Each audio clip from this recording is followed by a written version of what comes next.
करगिल युद्ध के बहादुर वीरों की माताएं, वीर नारियां और उनके समस्त परिजन, सेना के बहादुर जवानों और मेरे प्रिय देशवासियों, आज लद्दाख की ये महान धरती कारगिल विजय के 25 वर्ष पूरे होने की साक्षी बन रही है। कारगिल विजय दिवस हमें बताता है कि राष्ट्र के लिए दिए गए बलिदान अमर होते हैं।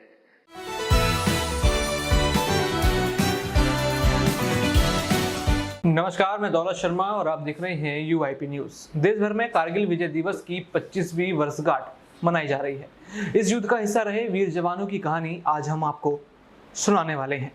कारगिल युद्ध में भारतीय सेना के जवानों ने पाकिस्तान सेना के छक्के छुड़ा दिए और उन्हें भागने पर मजबूर कर दिया था। पाकिस्तान सेना ने साल 1999 में घुसपैठ कर टाइगर हिल पर कब्जा कर लिया था, लेकिन भारतीय जवानों की जांबाजी से पाकिस्तान सेना को मुंह की खानी पड़ी। आज इस युद्ध के असली हीरो से आपको जरूर रूबरू यहां पर कराएंगे, जिन्होंने युद्ध का अपना अनुभव बताया।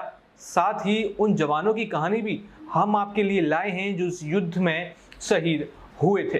यहाँ पर उन जवानों की गाथा बताएंगे, उन जवानों की वीर गाथा जिन्होंने यहाँ पर कारगिल वॉर में अपना योगदान दिया। और आज पूरा देश यहाँ पर कारगिल विजय दिवस मना रहा है और उन्हीं जवानों की बदौलत ये कारगिल विजय दिवस आज मनाया जा रहा है। आपको बता दें कि एक सेना नायक ऐसे भी थे जो घायल होकर भी 30-35 दुश्मनों से अकेले लड़ लिए थे। आपको बता दें ऑनरी कैप्टन योगेंद्र सिंह यादव भी कारगिल युद्ध का हिस्सा रहे। इस युद्ध में उन्हें 15 गोलियां लगी थी, लेकिन उन्होंने हिम्मत नहीं हारी और टाइगर हिल पर भारत का तिरंगा फहरा दिया। कारगिल युद्ध के 25 साल पूरे होने पर परमवीर चक्र विजेता ऑनरी कैप्टन योगेंद्र सिंह ने खास बातचीत करी एक चैनल के साथ और इस दौरान उन्होंने कहा कि जब पाकिस्तानी मेरा हथियार लेकर जाने लगे तो उसके पैर से मेरा पैर टकराया, उसे लगा कि मैं जिंदा हूं। मैंने ग्रेनेड उठाया और उसके ऊपर फेंक दिया, उसका सर उड़ गया। पाकिस्तान के वहां 30-35 जवान खड़े थे, उनमें खलबली मच गई। मैंने एक हाथ से उसकी राइफल को उठाया और फायरिंग करना शुरू कर दिया और 4-5 बंदों को मार दिया। यहाँ पर साथ साथ उन्होंने बताया कि घुसपैठ छोटी छोटी टुकड़ियों में हुई। कारगिल युद्ध के दौरान भारतीय सेना के प्रमुख जनरल वेद प्रकाश मलिक थे। उन्होंने कहा कि युद्ध वाले साल ही फरवरी में वाजपेयी जी और नवाज शरीफ के बीच लाहौर शिखर सम्मेलन हुआ था, लेकिन मई में कारगिल में जंग शुरू हो गई। यह चौंकाने वाला था। पाकिस्तानियों ने घाटी और नाले के जरिए घुसपैठ की। घुसपैठ छोटी छोटी टुकड़ियों में घाटी और नालों के जरिए की गई। मैंने ऑपरेशन का नाम ऑपरेशन विजय रखा था। तोलोलिंग पर दोबारा कब्जा हासिल करने के बाद ही मुझे पूरी तरह से भरोसा हो गया कि हम जंग जीत जाएंगे। हमने ऑपरेशन 25-26 मई के आसपास शुरू किया। पहली जीत हमें 13 या 14 जून के आसपास मिली थी, जब हमने तोलोलिंग की पहाड़ियों पर कब्जा दोबारा हासिल कर लिया था। कारगिल युद्ध में वायुसेना के कुछ 5 हीरो ऐसे रहे जिनका योगदान काफी बड़ा था। कारगिल युद्ध में वायुसेना के उन 5 हीरो को कोई कैसे याद नहीं कर सकता जो आसमान से दुश्मनों के लिए आफत बने। ये 5 हीरो अब रिटायर हो चुके हैं, लेकिन युद्ध की यादें आज भी एकदम ताजा हैं। एयर मार्शल रघुनाथ नाम्बियार वो शख्स थे जिन्होंने सबसे पहले हिंदुस्तान में लेजर गाइडेड बम का इस्तेमाल किया था। दूसरे hero air marshal Dilip Patnaik हैं, जिन्होंने इस युद्ध में पाकिस्तान सेना और आतंकवादियों के छक्के छुड़ा दिए थे। तीसरे हीरो हैं ग्रुप कैप्टन श्रीपद टोकेकर। उन्होंने मिराज 2000 के जरिए मूथो धालो की पहाड़ियों पर पाकिस्तानियों के चीथड़े उड़ाए थे। अगले हीरो हैं कैप्टन अनुपम बैनर्जी, जिन्होंने मिग 27 के फाइटर से दुश्मनों के दांत खट्टे किए। वहीं 5वें हीरो हैं विंग कमांडर पीजे ठाकुर। उन्होंने मिग 25 से दुश्मन की लोकेशन का पता लगाया और दुश्मनों के खौफनाक इरादों को नाकाम कर दिया।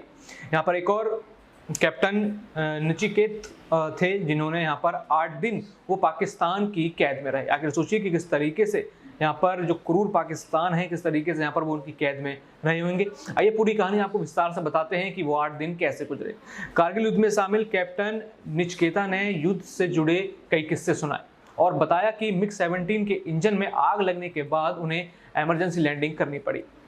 नीचे गिरने के आधे घंटे बाद पाकिस्तानी सैनिक ने उन्हें घेर लिया और पकड़ लिया। मेरे साथ मारपीट की गई। तभी पाकिस्तान एयरफोर्स के एक अधिकारी कैसर तुफैल वहां आए और मुझे एक कमरे में लेकर गए। मेरे साथ सही से व्यवहार किया गया। भारत सरकार की कोशिशों से पूरे 8 दिन बाद ग्रुप कैप्टन नचिकेता को रेड क्रॉस को सौंप दिया गया। रेड क्रॉस के जरिए वे वाघा बॉर्डर के रास्ते भारत पहुंचे। और एक बड़ी मशहूर कहानी इस पूरे कारगिल युद्ध की है, शेरशाह की कहानी। आखिर वो शेरशाह कौन है आप पहचान गए होंगे, क्योंकि मूवी के जरिए भी उस शेरशाह की कहानी बताई गई जो कि थी विक्रम बत्रा। आपको बता दें कारगिल युद्ध में कैप्टन विक्रम बत्रा जैसा योद्धा भारत ने खो दिया था। देश की रक्षा करते हुए कैप्टन विक्रम बत्रा शहीद हो गए और मगर इतिहास में वो अमर हो गए। परमवीर कैप्टन विक्रम बत्रा ने पॉइंट 4875 में सेना को लीड किया और 5 दुश्मनों सैनिकों को मार दिया। घायल होने के बाद भी उन्होंने दुश्मन पर ग्रेनेड फेंके। ये जंग तो भारत जीत गया, लेकिन कैप्टन विक्रम बत्रा वीर गति को प्राप्त हो गए। उन्होंने आज भी लोगों के दिल में जगह अपनी बनाई हुई है और अभी भी लोग उनको अपने दिलों में याद रखते हैं और देश का वो शेरशाह कहलाते हैं। इस युद्ध में हिमाचल के लाल परमवीर चक्र विजेता कैप्टन विक्रम बत्रा का ये योगदान था।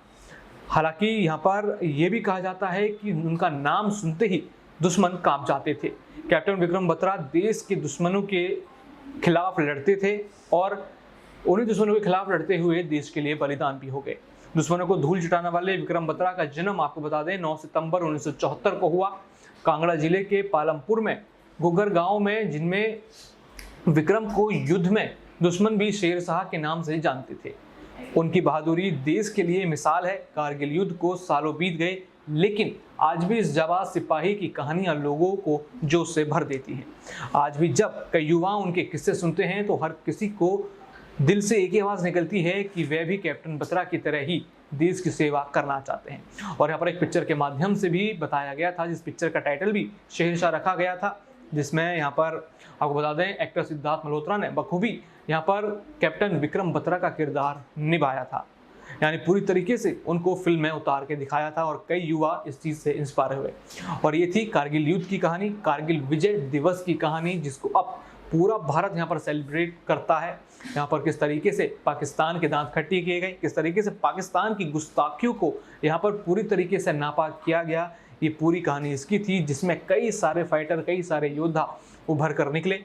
हालांकि यहाँ पर सभी जवानों का कंट्रीब्यूशन था, लेकिन कई योद्धा ऐसे थे जो एक्स्ट्रा ऑर्डिनरी काम करके यहाँ पर और भी चर्चाओं में आ गए और जिन्हें आज भी याद रखा जाता है। इसी मौके पर प्रधानमंत्री नरेंद्र मोदी भी पहुंचे और यहाँ पर उन्होंने जवानों का साहस बढ़ाया, यहाँ पर शहीदों को नमन किया और अपने भाषण में भी कई सारी बातें वो कहते हुए नजर आए। यहाँ पर वो जवानों को हौसला देते हुए नजर आए और साथ ही साथ युवा पीढ़ी को भी इंस्पायर किया कि किस तरीके से वो नौसेना हो, चाहे थल सेना हो, चाहे जल सेना हो, वहाँ पर आकर अपना योगदान दे सकते हैं। बाकी और भी ऐसी खबरें जानने के लिए देखते रहिए UIP न्यूज़। धन्यवाद।